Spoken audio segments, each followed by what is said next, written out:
성경 보겠습니다. 신명기 10장 4절 5절하고요. 마태복음 22장 37절 40절 보겠습니다. 먼저 신명기 10장 4절 5절 찾으십시오.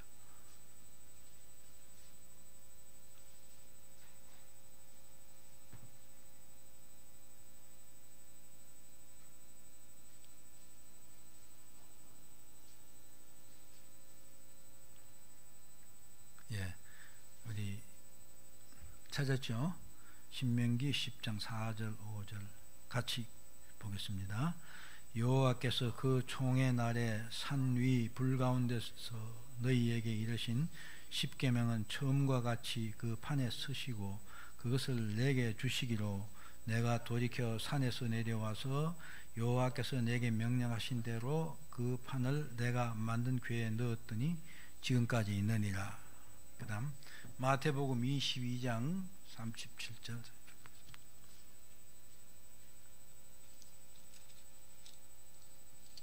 22장 37절부터 40절까지.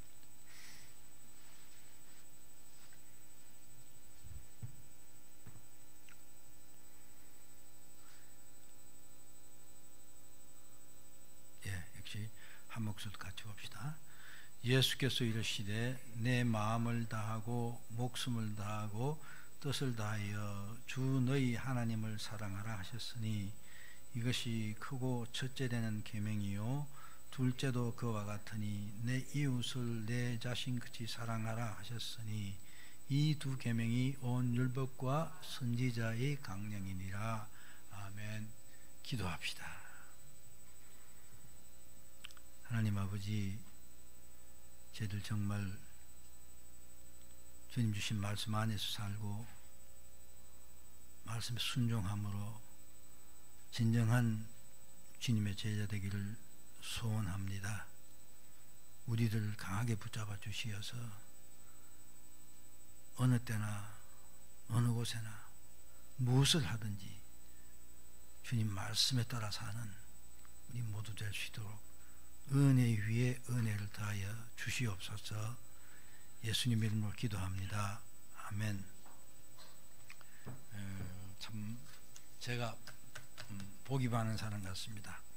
오늘 주일도 참 은혜를 많이 받았는데 먼저 그 뭡니까? 우리 저 손집사님이 기도에 제가 엄청 은혜를 받았어요. 네. 그건 다들 기도 많이 너무 좋았지만은 이런 기도가 여러분 다 기억하실 것입니다.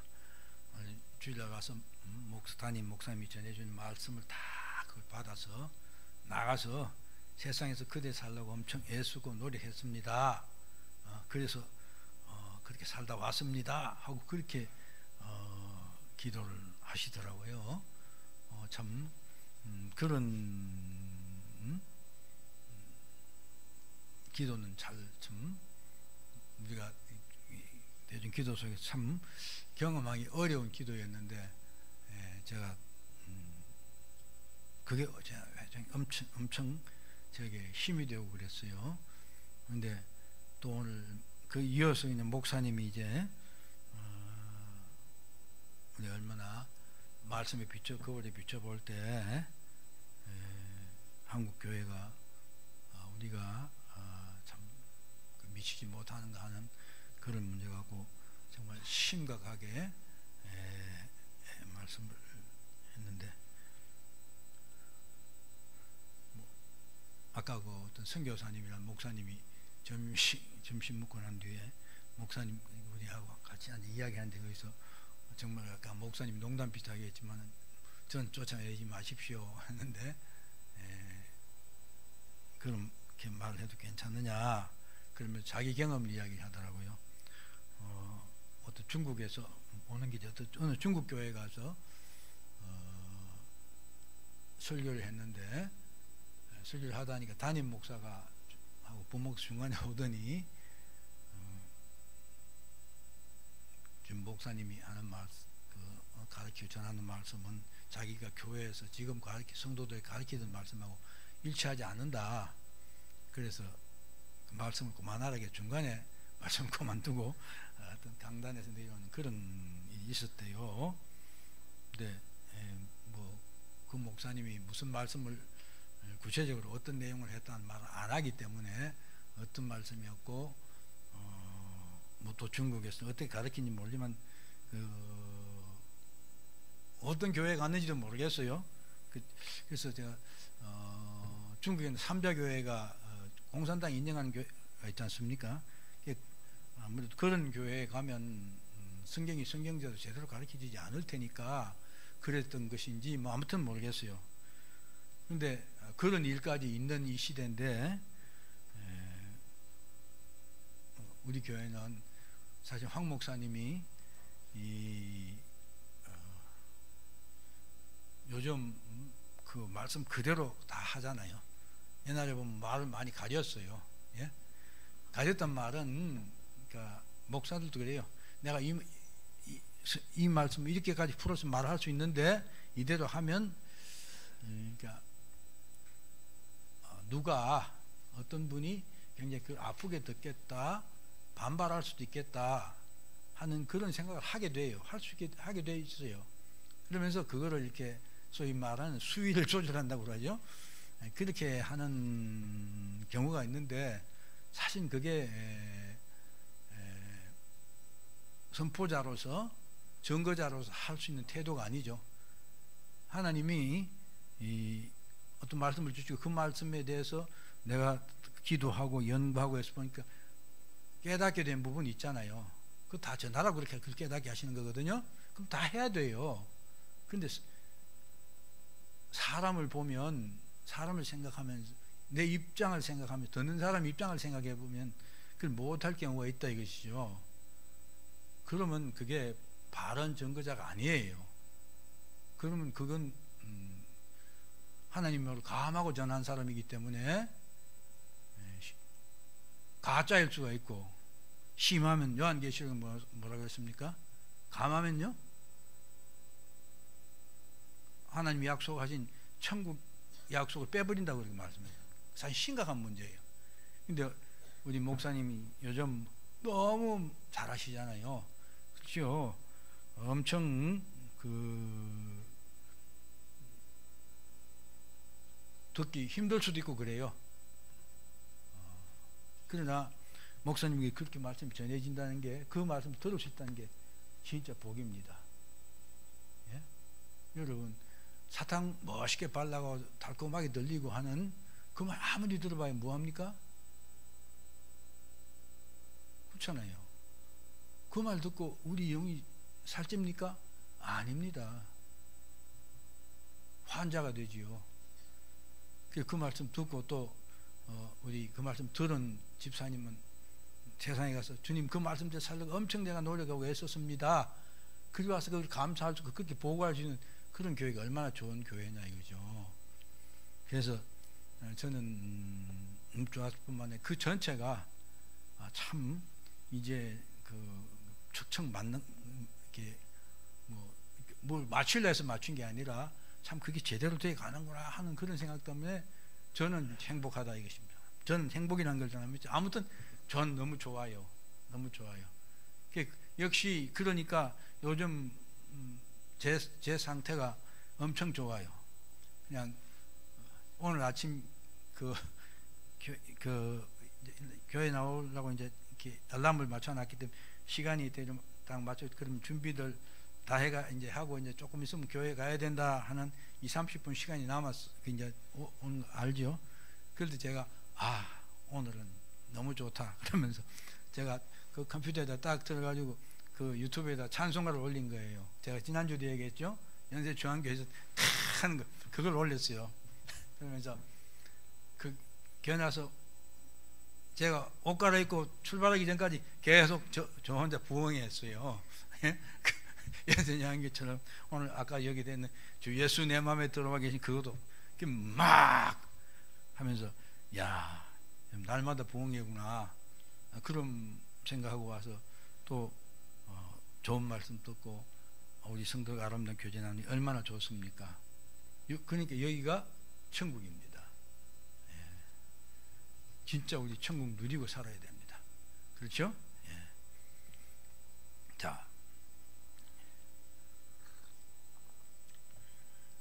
지난주는 우리 40문답을 통해서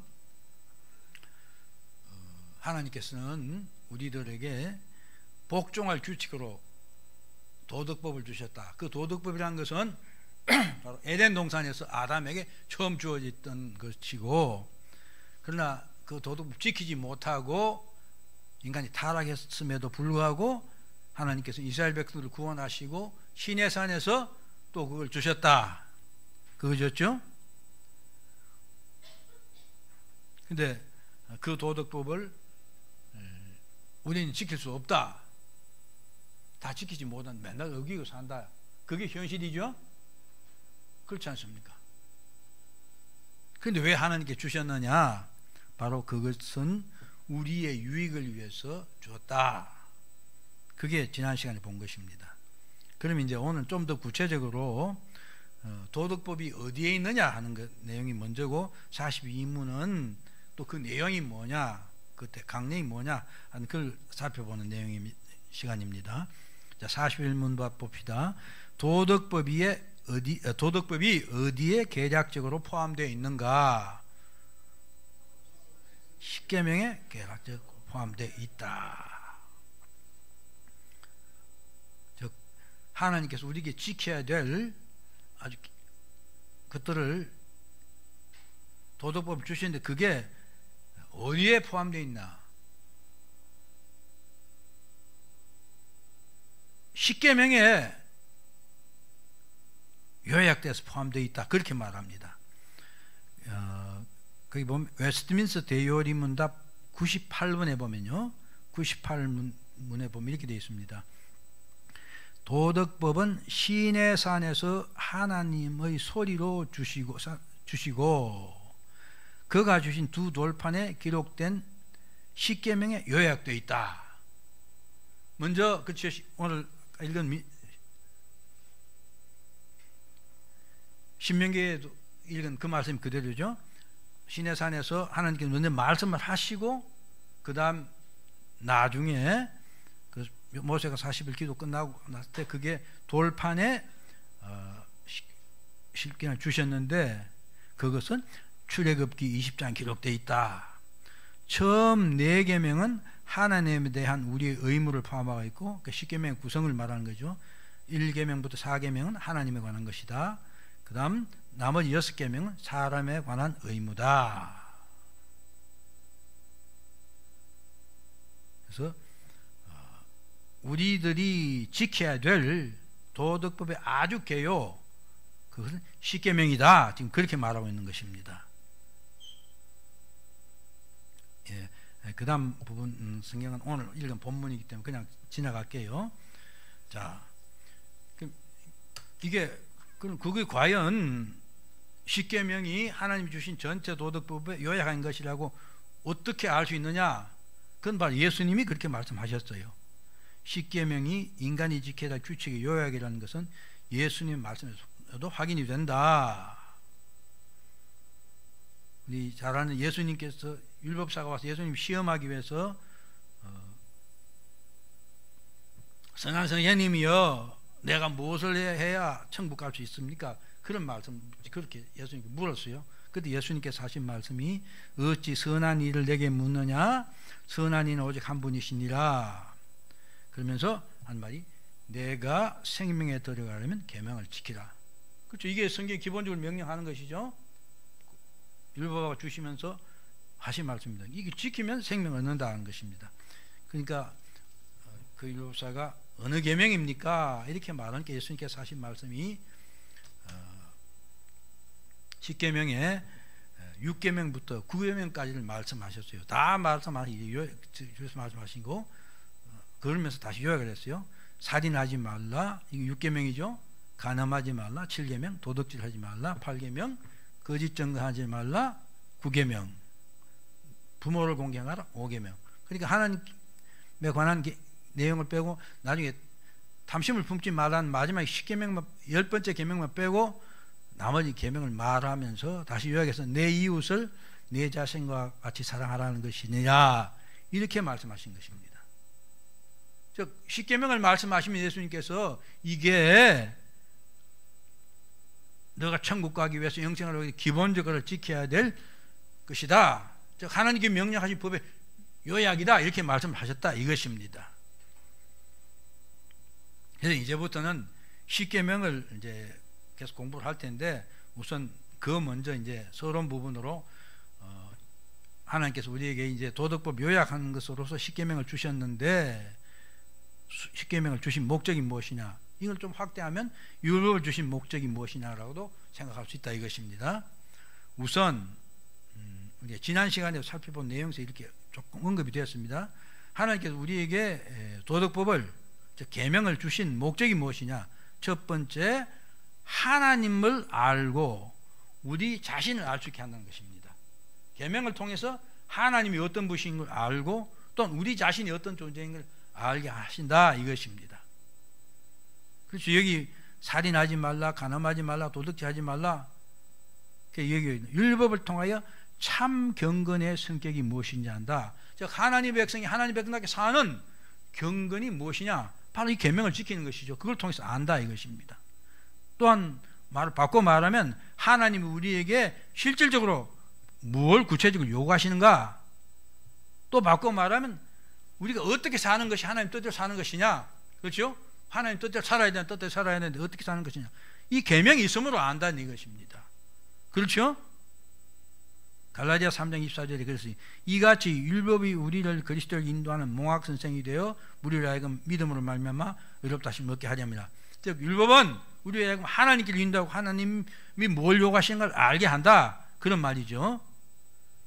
또 우리 자신의 힘으로는 율법을 준수할 능력이 없음을 깨닫게 한다. 그렇죠. 이 하나님 계명을 딱 비춰놓고 우리가 삶을 우리 비춰볼 때 내가 결코 이걸 다 제대로 할 수 없다 하는 것을 깨닫게 하는 것이죠. 그러면 나는 하나님이 심판되어, 그렇죠, 하나님 말씀을 내가 못 지켰기 때문에 심판을 받아야 되는 것 아니냐 하는 두려움이 인간에 필연적으로 생기게 되어 있고, 그 결과 중보자인 예수 그리스도를 찾게 된다. 요약하면 율법이 없다면 우리가 하나님에 관해서 또 우리 자신이 어떤 존재인지 알 수가 없다. 이걸 알게 하시기 위해서 하나님께서 율법을 주셨고 우리를 하여금 그를 인도한다, 그것입니다. 그 다음 두 번째는 우리를 하여금 겸비하게 한다.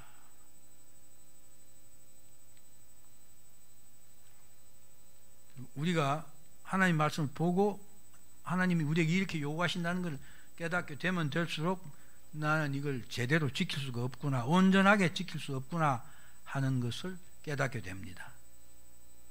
그러면 어떻게 됩니까? 하나님이 요구하신 이건데 나는 안 된다 하는 깨닫게 되면 내 자신이 낮아지지 않을 수 없다는 것입니다.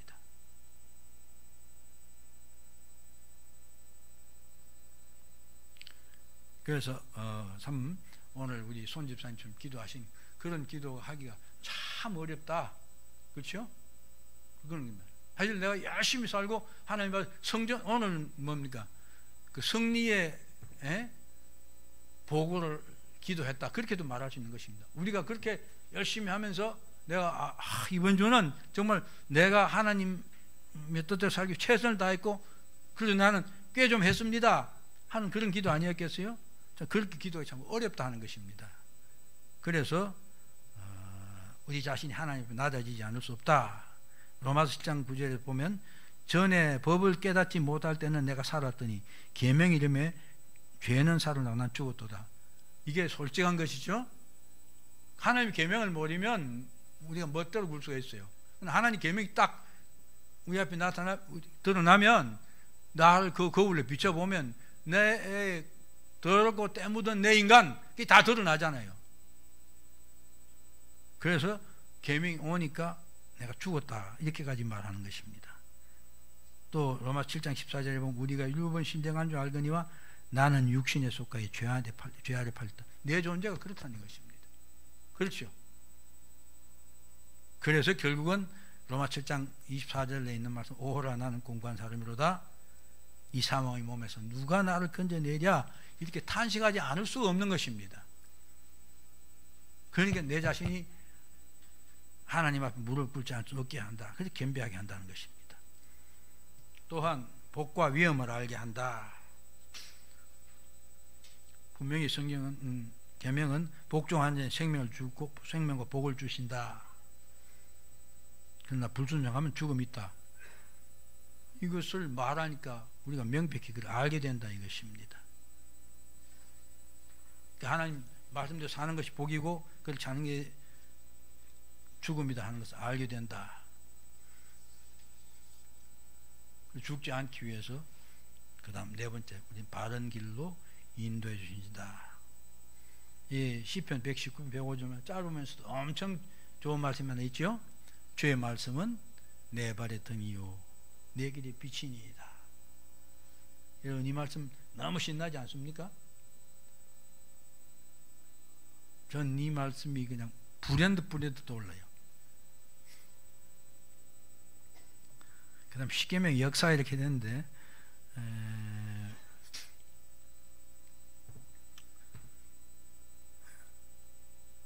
이스라엘 백성들이 출애굽에서 여기 3개월이 되던 날에 지금 신명기는 그렇게 해서 그 번역이 되어 있는데 어제 내가 이것 때문에 목사님한테도 물어보고 그래서 제가 성경 번역 역본도 이렇게 보니까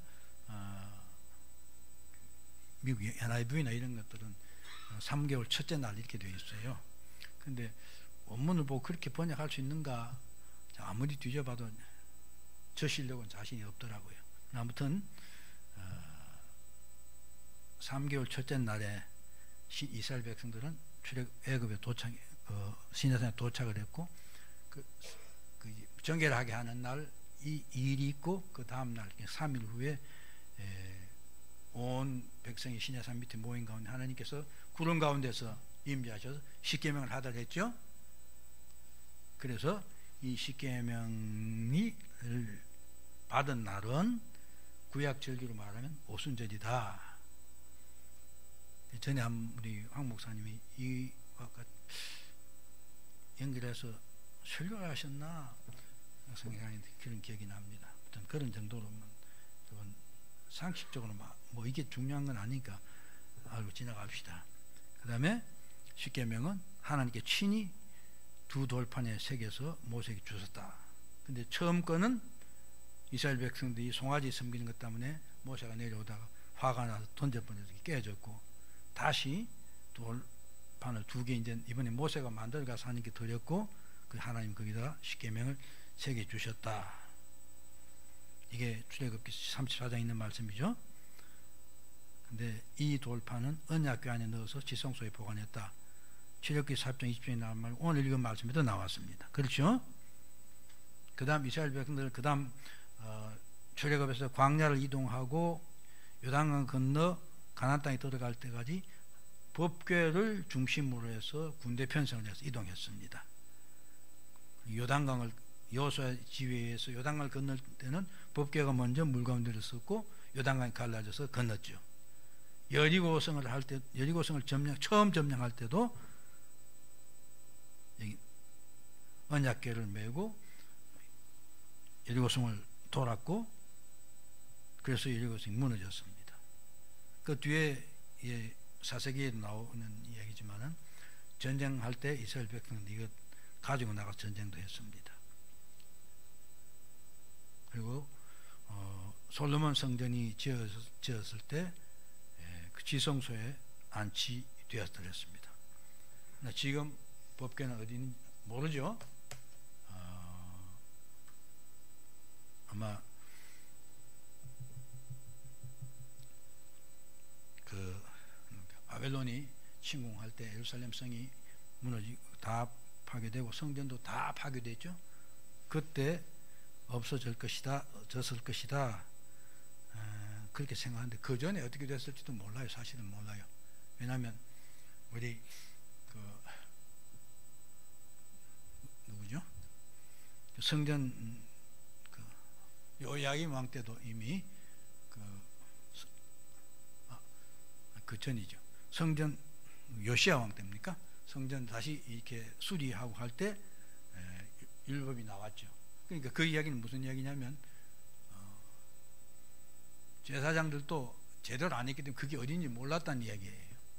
그런 정도까지 유대교가 엉망을 됐으니까 정확히는 알 수 없는데 우리가 생각할 수 있는 것은 아무튼 그 성전이 유대에 있을 때는 법궤가 원래 그 안에 있게 돼 있기 때문에 그 돌판이 거기 있었지 않나 이렇게는 생각이 된다 이것입니다. 뭐 큰 중요한 이야기 아니니까 그냥 한번 훑어봤습니다. 그 다음 42문입니다. 이제 십계명을 구체적으로 이제 살펴보는 시간이 첫 번째 시간입니다. 십계명의 강령은 무엇인가? 이 강령은 우리의 마음을 다하고 성품을 다하고 힘을 다하고 뜻을 다하여 주 우리 하나님을 사랑하고 또 그 이웃을 우리 자신을 사랑하는 것이다. 이것도 역시 예수님께서 오늘 본문 읽은 말씀이고 예수님께서 하신 말씀이죠. 결국 십계명은 4계명까지는 하나님에 관한 것이고 5계명부터 10번째 계명까지는 우리 인간에 관한 의무를 말하는 것인데 요약하면 우리 전인격을 기울여서 하나님을 사랑하고 섬겨라. 그 다음 인간에 관한 부분은 사람을 이웃처럼 사랑하라. 십계명의 대의 혹은 강령, 제가 영어로도 써놨어요. 썸, 총계, 요약 그런 말이죠. SUM 썸, 이건 그렇죠? 그래서 십계명의 대의는 하나님 사랑, 이웃 사랑이다. 이건 예수님께서 이 요약해서 말씀을 분명히 했습니다. 또 구약에서 보면 신명기에 보면 이웃 사랑 문제에 대해서 레위기 19장 18절에 보면 원수를 갚지 말고 동포를 원망하지 마 이웃 사랑하기를 내 몸같이 하라 하는 이 말씀이 있습니다. 그러니까 말하자면 하나님 주신 모든 계명을 요약하면 그게 십계명이고, 그렇죠? 십계명을 다시 요약하면 그 대의가 하나님 사랑, 인간 사랑이다. 이건 우리 다 아냐, 너무 잘 아는 내용이죠, 그렇죠?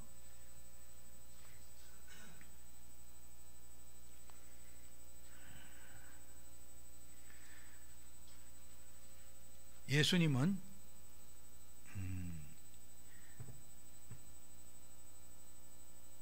율법을 내가 완전하게 하기 위해서 왔다 그렇게 말씀하셨습니다. 그렇죠? 그 팔복이 끝나면서 요한복음 5장에 보면 예수님께서 뭡니까? 이 시대 심령이 가난한 자는 복이 있나니부터 시작해서 8가지 쭉 하고 그 다음에 너희는 세상의 빛이다 소금이다 그 말씀을 하시고 바로 연결해서 하신 말씀이 그것이었습니다. 내가 율법을 폐하러 온 줄 생각하지 말라 완전하게 하러 왔다 그런 말씀을 하셨습니다. 율법은 그만 중요하다는 것입니다. 뿐만 아니라 예수님께서는 율법을 범하는 자들에 대해서 이런 경고를 하셨어요. 그러므로 누구든지 이 계명 중에 바로 그 뒤에 그 이형에 나오는 말입니다. 지극히 작은 하나라도 버리고 그같이 사람을 가리킨 자는 천국에서 지극히 작다 일컬음을 받을 것이요 누구든지 이를 행하며 가르친 자는 천국에서 크다 일컬음을 받으리라. 내가 너희에게 이르노니 너희 이가 서기관과 바리새인보다 더 낫지 못하면 결코 천국에 들어가지 못하리라. 요 앞에 18절 말씀은 또 그럽니다. 율법에 내가 진실로 너희에게 이르노니 천지가 없어지기 전에 율법의 1.1도 떨어지지 아니하고 다 이루리라 그렇게 말씀하셨어요. 그만큼 하나님 주신 율법이 중요하다는 것입니다. 뿐만 아니라 우리가 꼭 지켜야 된다. 처음부터 시작할 때 그랬죠. 지켜야 되는 것이다 그랬습니다. 그래서 예수님께서 직접 말씀하셨습니다. 그래서 너희 의가 즉 하나님 율법을 지키는 그것들이 그렇게 율법 잘 지킨다고 하는 바리새인들 서기관보다 더 나아야 된다. 그렇게까지 말씀하셨습니다. 뿐만 아니라 예수님께서는 율법에, 즉 하나님 말씀이 다른 거 첨가하는 것을 거부하셨죠. 그 유대인들이 만드는 어떤 유언이 많이 있습니다. 613조항이나 있고 했죠. 그런 것들도 예수께서 다 거부하셨다. 그러니까 하나님 말씀을 더하지도 빼지 말라는 것입니다. 그런데 다음 말을 우리가 유의해야 됩니다. 이렇게 율법을 지켜야 되는데, 우리가 주님을 사랑하면, 하나님을 사랑한다면 율법을 지킨 자가 되어야 된다, 이렇게 말씀을 하셨어요. 요한복음 14장 21절 말씀이죠. 나의 계명을 가지고 지키는 자라야 나를 사랑하는 자니, 나를 사랑하는 자는 내 아버지의 사랑을 받을 것이요 나도 그를 사랑해 그에게 나타내리라. 하나님 말씀 지키기 위해서 최선을 다해야 된다, 그죠? 하나님 말씀 지키지 않으면 하나님 사랑하는 사람이 아니라는 것입니다. 엄청 중요한 말입니다. 그러니까 우리가 은혜 강조할 때 어떤 현상이 나타나냐 하면요, 은혜를 구원받았으니까 우리는 안 망하는데, 이렇게 하면서 초대교회 영지주의자들이 그랬던 것처럼, 또 뭐죠? 이거 뭐죠? 구원파들은 자기 죄를 짓지 않는다고 그러죠. 다 거짓말입니다. 우리는 하나님을 사랑하기 때문에 하나님 말씀을 귀하게 여기고 존귀하게 여기고 그 말씀 지키는 자가 되어야 되는 것입니다.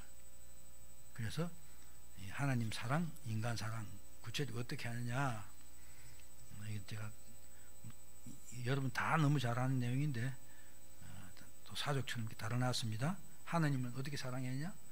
마음을 다하고, 성경에 보면 어떻게 하느냐에 따라서 목숨을 다하라, 뜻을 다하라, 힘을 다하라, 그렇죠? 이 한마디에 뭉뚱거리면 전심을 다하고 전력을 다하는 것입니다.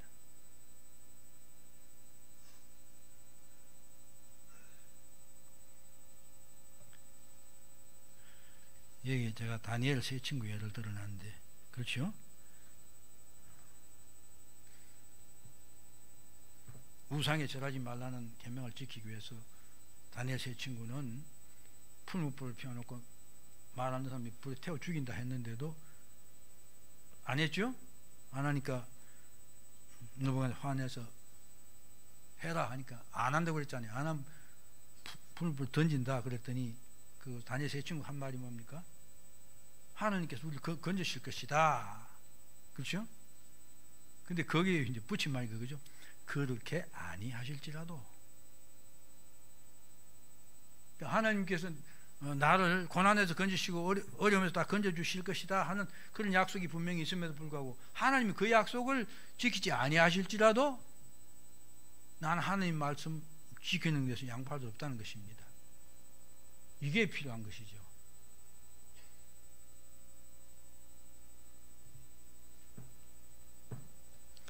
이웃사랑은 우리 자신을 사랑하는 이웃사랑해야 된다. 여기서도 붙여놨어요.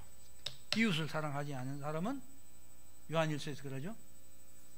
요한일서 뭐라고 합니까? 4장 20절이죠. 하나님을 사랑하지 않는다. 하나님을 사랑한 자는 네 이웃을 사랑한다고 그랬어요. 굉장히 심각한 문제입니다. 그렇죠? 당신이 진짜 하나님 사랑합니까? 여기서 하나님 사랑합니까? 예 하지 않을 사람 아무도 없을 것입니다. 그러나 우리 다 범위를 확 좁혀서 우리 하림교회에 있는 모든 분들이 집사님, 이 집사님 사랑합니까? 그렇게 물었을 때 자신 있게 예 그렇습니다 이렇게 말하기 쉽지 않겠죠? 그렇잖아요. 하나님 말씀은 이렇게 사실 엄중한 바가 있습니다. 그런데 그게 조건을 붙으니까 이웃을 사랑하지 않으면, 내 신앙의 동료를 사랑하지 아니하면 넌 하나님 사랑하는 사람이 아니라는 것입니다. 여러분, 이 말 어떻게 받아들입니까? 하나님 말씀이죠? 인정해야 됩니다. 근데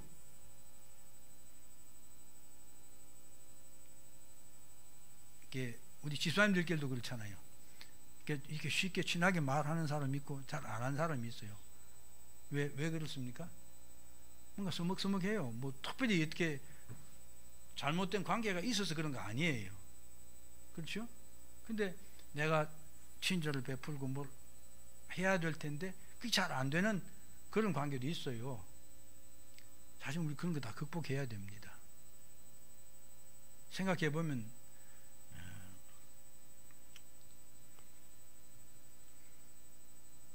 믿지 않은 내 이렇게 고륙, 그렇죠? 내 형제들 있어요. 그 사람들은 우리와 함께 천국에 가지 못해요. 그러나 우리와 같이 신앙생활을 하는 믿음의 형제들은 그리스도 안에서 그리스도의 피로 한 형제가 되었잖아요. 우리의 썩어질 피가 아닌 그리스도 피로 한 형제 된 사람들은 천국 가서 그들과 영원히 사는 것입니다. 그런 관계 속에서 서먹서먹한 게 있고 말할 수 없는 게 있겠습니까? 이거 우리 깨야 됩니다. 제가 전에 그런 말씀 드린 적이 있어요. 목회를 할 때 기도 제목 적어내세요. 그러니까 기도 제목 다 적어냈어요. 그래서 저는 물론 가서 기도하죠. 그러면서 이제 금요일 저녁에 기도회 할 때 이 집사님 위해서는 이런 기도를 하세요. 서로들 기도를 나눠서 같이 하세요. 했는데 그 다음날 주일에 집사님 한 분이, 목사님 목사님만 알라는 그 기도 제목인데 왜 나누었느냐,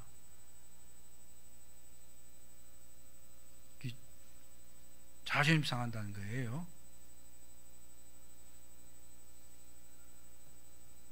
진정 사람이 그런 게 있겠습니까? 어떻습니까? 우리가 정말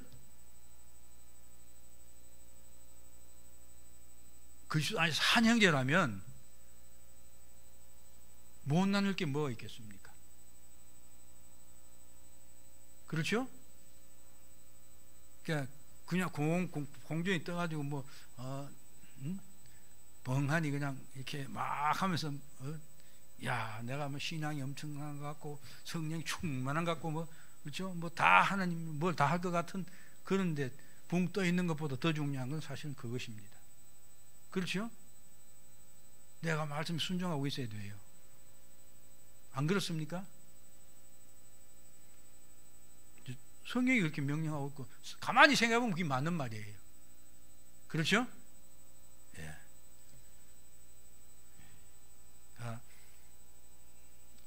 아마 안 그런 분도 있겠지만은 제가 전에도 그런 고백을 한 적이 있는 것 같은데, 제일 그게 바로 그런 문제에 뭐에 걸리냐면 가족이었어요.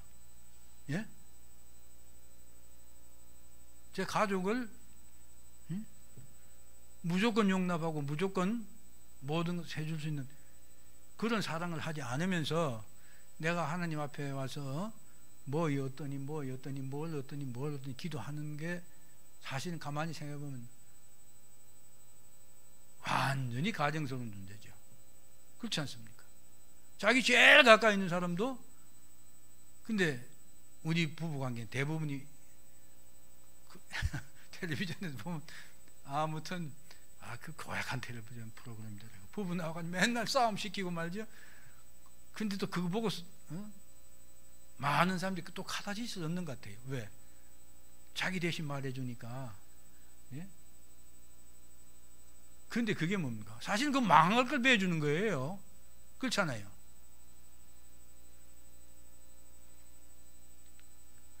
박지선 이제 다 풀렸죠? 아직 좀 남았어요? 예? 없어요? 아이, 감사합니다. 예. 예. 아니, 제 성격이 고약해서 그런 게 아니고, 우리 진정을 들여보자는 것입니다. 우리 신앙을 자꾸 이렇게 뭔가 겉에, 오늘 목사님 뭐라고 했습니까? 회치를 한다고? 예? 그렇죠? 참 사실은 맞아요.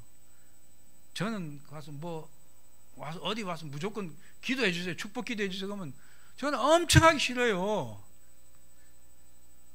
예수 믿지 않았더니 문선명이 부하도 있고 말이야, 불교 있고 천주교도 있고 그런 친구들이 와서 기도는 해달라고 그래요. 그 사람들은 그죠. 그냥 기도해 주면 좋다는 거지. 그럼 그게 다 복된다고 생각하는 거죠. 사실은 그게 저주가 되는 것 아닙니까? 너 알게 하나님 말하고 하나님 섬기게 되는데 그 인간이 그렇게 말하는데도 안 하면서 이거 저는 그런 사람들 기도하면 그 기도해요. 이 사람들 하나님 믿는 사람 되게 해주세요. 나 제일 먼저 그렇게 기도해요. 처럼 우리가 이제 좀 이렇게 솔직하고 정직해야 돼요. 하나님 말씀 앞에 자꾸 이게 가리고 사탄 코팅 해가지고 그런 것처럼 다 단 것처럼 말하면 안 돼요. 그렇죠? 예수 믿으면 고난이 있다. 성경이 다 그렇게 분명히 말하고 있잖아요. 그리고 역사가 그렇게 증명하고 있어요. 왜? 그럴 수밖에 없는 게 인간이 완전치 못하기 때문에 그래요. 그렇잖아요. 너무 명백한데 그렇게 말하면 듣기 싫어한다고요. 오늘 목사님이 듣기 싫어하지 않냐 이죠. 듣기 싫다고 듣기 싫은 말 하지 아니하면 그거는 증거하고 선포하는 자의 잘못입니다. 우리 예수교에서 하고 있잖아요. 나팔을 불어서 경고를 해서 회개에 돌이켜서 그 다음에 바로 서게 되면 그러면 증거자로 선포자로 나팔수로 불림 받은 사람이 책임이 다 된 거예요. 그걸로 상 받는 거 아니에요. 너 만약 네가 안 해서 그 사람이 망하면 어때요? 그 사람의 핏값은 너한테 받는다. 이것입니다. 그러니까 우리는 말씀 앞에서 정직하게 이제 다 까놓고 봐야 돼요. 예, 그러면서 마지막에 보면요, 십계명에 대한 바른 이해 해놓고 대열이 문답에는 보면요 이런 것들이 다 나와 있어요. 제가 나중에 시간이 있으면 대열이 문답을 한번 할까 하는 생각도 있는데 그러고도 좋겠지만은 제가 이게 끝날 때쯤 되면 대열이 문답을 쫙 하나를 이렇게 뽑아서 여러분들이 이렇게 해야만 읽어보지, 그러니까 잘 안 읽어보니, 그러니까 대열이 문답을 이렇게 프린트를 해서 한번 읽어보도록 그렇게 해야 되겠다. 근데 여러분 안 한다고 그러면 그것도 도저히 안 되겠다 그러면 결국 또 한번 강의를 하든지 해야 되는데, 이렇게 친절하게 나와 있어요. 자, 대연임답 보면 이렇게 말이죠. 십계명을 바로 이해하는 규칙. 십계명을 바로 이해해야 된다는 거예요. 그러니까 성경은 우리가 바로 여기서 우리 목사님 전에 이렇게 문맥을 보라, 이렇게 상을 보라, 이런 게 우리가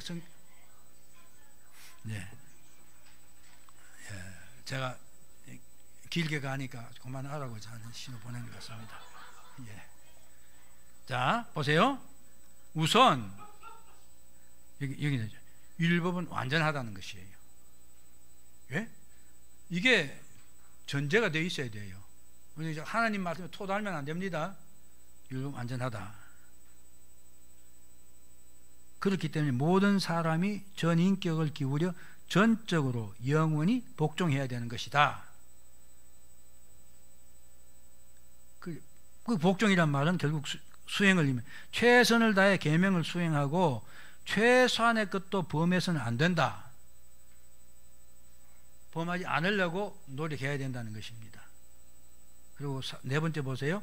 우리의 영, 우리의 의지, 감성, 말, 행위, 그리고 단순한 동작까지도 우리가 십계명을 바르게 이해한 안에서 행해져야 된다. 그렇죠? 내 감정의 움직임까지도 하나님 말씀 안에 있어야 된다는 것입니다. 그러니까 내가 감정이 이렇게 너무 흥분해서 폭발해서 옆으로 나갈 수도 있고, 또 우리의 생각이 남 앞에 내놓기 부끄러운 것, 그런 것들로 이렇게 혼자 갈 수도 있다 이것입니다. 근데 그것조차도 다 이렇게 다스려서 말씀 안에 갖다 넣어야 된다는 것입니다. 그 말입니다. 그만큼 철저히 지켜야 된다. 그 다음 이게 이제 중요한 말이 있는데요, 긍정문으로 하라고 하는 명하는 것이 있으면 그 반대 하지 말라도 포함되어 있다. 이런 게 있죠. 내 부모를 공경하라고 그랬다 이것입니다. 예?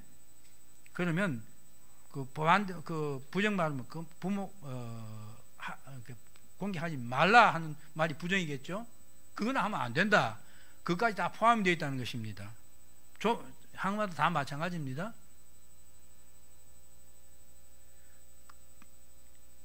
하라는 명령하는 것이면 그 반대하지 말라는 것을 금하고 있다. 그 반대의 경우 또 하지 말라는 계명은 그렇게 하면 안 된다는 것도 같이 포함되고 있다 그 말입니다. 근데 이게 그냥 이렇게 세상에서 논리 속에 보면요, 긍정을 하면 부정이 포함 안 될 때도 있고 그래요. 그렇기 때문에 부정도 포함되고 긍정은 부정도 포함된다 그렇게 말하는 것입니다. 그 다음에 약속이 부과된 계명은 그렇지 않을 때는 벌을 받는 것을 포함하고 있다. 부모를 공경하라. 그러면 내가 땅에서 장수하리라, 오래 살리라 그러죠. 부모를 공경한 사람은 오래 산다. 그러면 그 말은 부모를 공경하지 않으면 일찍 죽을 수 있다. 그 말도 포함된다 그런 뜻입니다. 그 다음에 장소나 상황이 다를지라도 행하지 말라는 것은 어떤 경우에서 행하면 안 된다. 하라고 하신 것은 반드시 행해야 됩니다. 제가 전에 우리 교인들한테 물어본 적이 있는데요, 장소나 상황이 다를지라도 행하지 않는 말. 그렇기 때문에 이 말은 소위 좀 세상에 철학하는 그 상황윤리라는 게 있죠. 상황윤리가 뭡니까?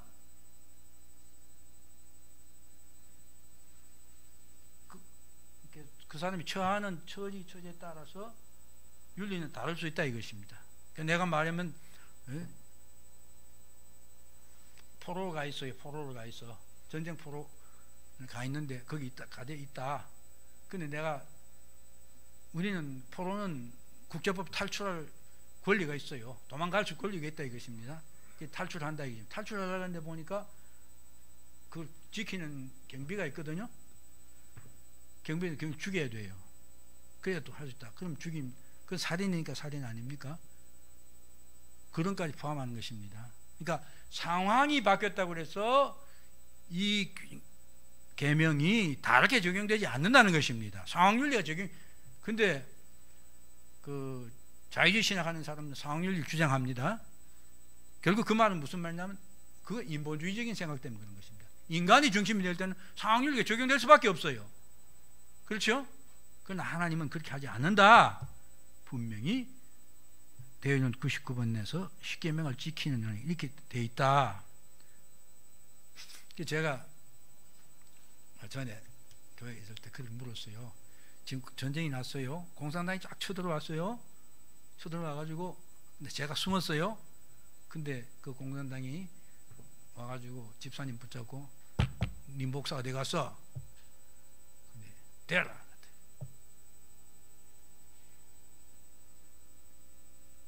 그때 목사 어디 숨어 있는지 알거든요. 그럼 그때 어떻게 해야 돼요? 제가 물었어요. 어떻게 해야 돼요? 안 알려줘야 돼. 안 알려줘야 되는데, 예? 그렇죠. 안 알려주면 돼요. 안 알려주는데 자꾸 되라면 어떻게 할게요? 그럼 물었어요. 알아 몰라 그러면 어떻게 하겠어요? 그래야 이제 딱 걸리죠. 알아 몰라. 난 몰라요? 그럼 거짓말 아니에요.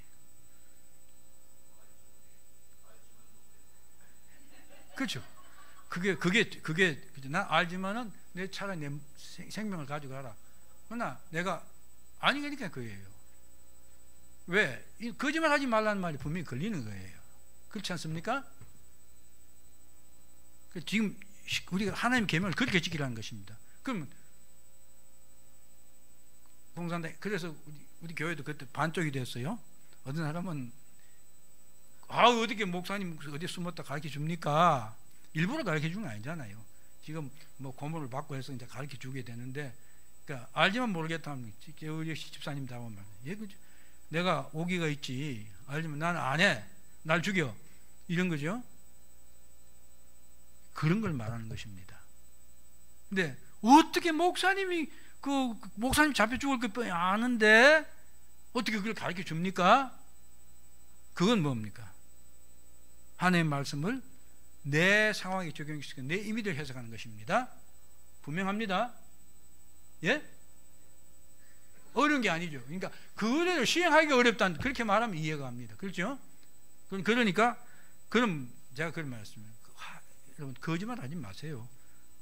거짓말 하지 마세요. 마시고, 지금 집사님 정말 명답을 내놓으셨네요. 날 잡아 죽이세요. 그래.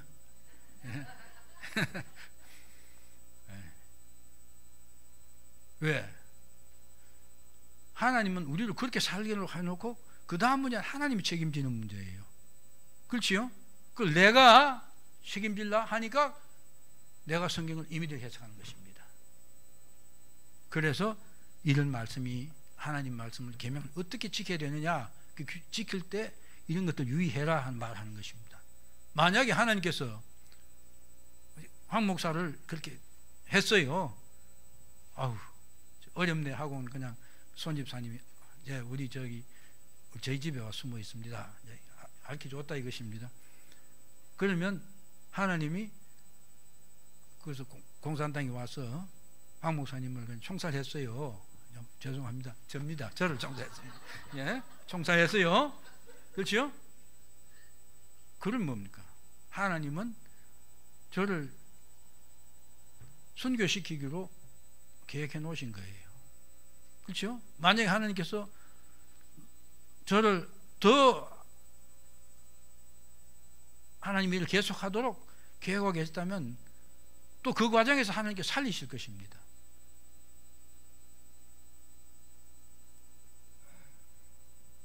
제가 뭐 내용은 말 안 하겠습니다. 제가 좀 건방진 생각을 했어요. 그래서 하나님이 해야 될 몫을 제가 오랫동안 했어요. 그 제가 최근에 하나님께서 깨닫게 해주신 게 그거예요. 제가 아까 우리 황 목사님한테도 금년을 종교를 짓고 내년부터 좀 다르게 하려고 한다 그런 얘기를 했는데, 제가 쭉 제 삶을 검토를 해봤어요. 해보니까 그러니까 다른 사람을 생각하는 것이죠. 어려운 처지에 있는 사람, 또 다른 사람들, 어렵게 목회하는 사람들 생각하면서 제가 그 사람들을 위해서 한다고 했는데, 가만히 이렇게 보니까 그건 하나님이 할 몫인데 제가 사람들 그 사람 어려운 거 생각한다 하는 그런 생각에서 제가 했더라고요.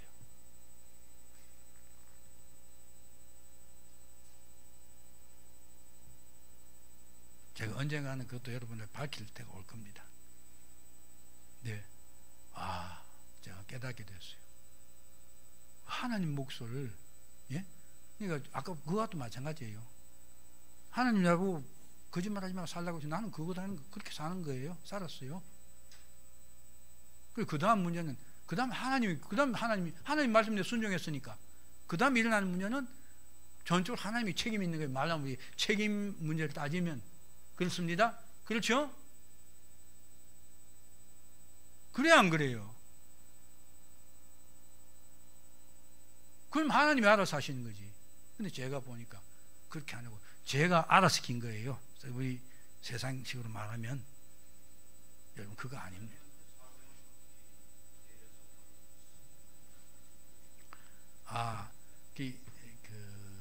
그럴 경우도 있겠지만은 제가 지금 말하는 것은 그런 게 아니다 이것입니다. 그렇기 때문에 그러니까 우리는 말씀대로 살면 돼요. 말씀 순종하면 돼요. 그렇게 생각하고 살아라. 그 다음에 여기 마지막으로 다른 사람에게 주신 의무나 금지사항도 우리에게도 적용이 되고 우리에게 주신 것도 또 다른 에게 적용이 된다. 그러니까 모든 사람에게 같이 적용이 된다. 그런 말입니다.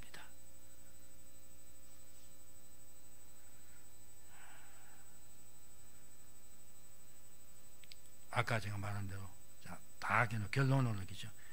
주님께서 하시면 내가 너희에게 이르노니 너희 의가 서기관과 바리새인보다 낫지 못하면 결단코 천국에 들어가지 못하리라.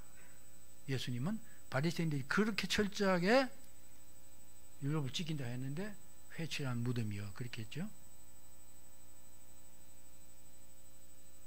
우리가 그렇게 되면 안 됩니다. 순전한 마음으로 하나님을 순종하는, 그래서 우리가 더 하나님의 뜻을 바로 이해하고 하나님과 동행하는 그런 모두가 되시기를 주님의 이름으로 축원합니다. 기도합시다. 하나님 아버지,